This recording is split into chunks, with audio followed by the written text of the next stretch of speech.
Good morning mga mamshi.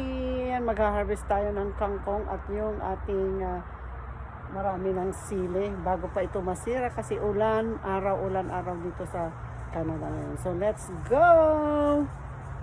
So ito yung ating kangkong mga mamshi. Tatanggalan na natin siya ng mga talbos. Ayan.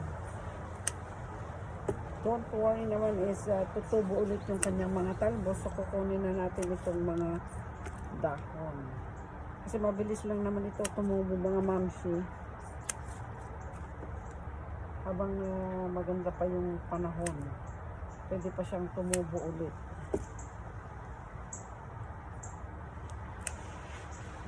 Diba maganda pag meron talaga tayong tinatanim, meron tayong aanihin.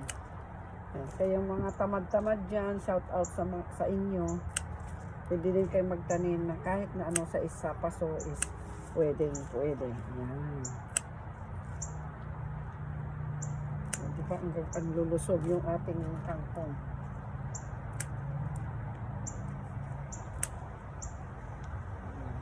Madali itong tumubo mga mamsi, kaya no worry.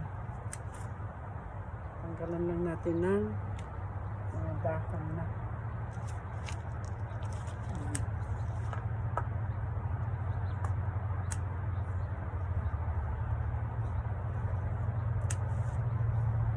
Pwede na natin itong igisa lang sa bawang or sa sinigang. Yan.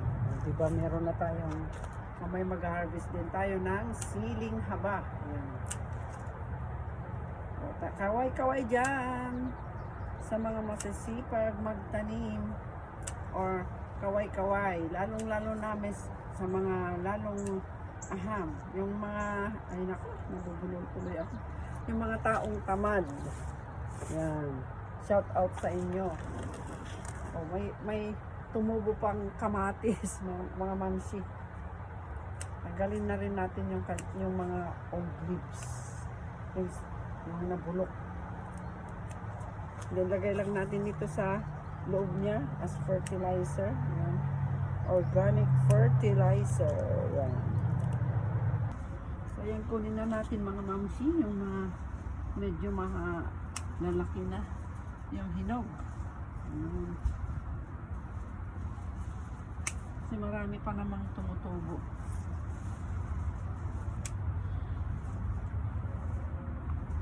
Muna natin kunin yung mga maliliit, yung medyo malalaki na.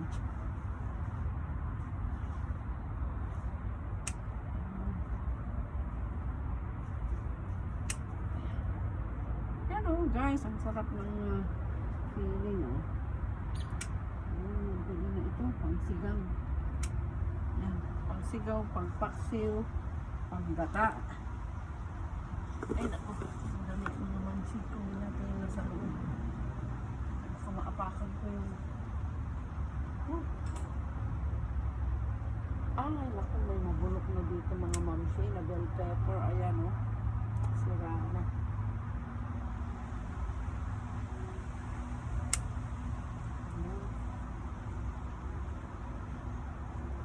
Ayun, ang laki.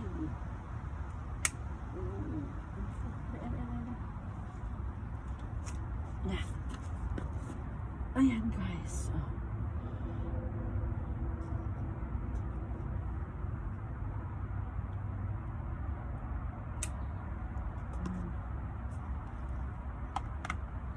So ito mga mamsi yung ating nakuha. So ito mga mamsi yung ating na-harvest this morning. Yan, okay na yan. Saka na natin ulit kunin yung mga iba kasi medyo maliliit pa sila. So ito muna. Okay, that's it for today mga mamsi. Yan, kapag may itanim, may aanihin sa taong mga masisipag. Kaya shout out sa mga tamad. Good morning. Ayan. So ayan mga mamsi, yung ating na-harvest this morning. Ito, namamuti pa yung ating kamay. Ayan, may hinog na rin. Ayan. Hindi pa natin kinuha yung iba kasi medyo maliliit. Ayan. Ayan. Pwede na tayong magsigang, magpakbek, maggata, or magmukbang ng sili. Ayan. Thanks for watching mga mamshi. Happy weekend. Bye.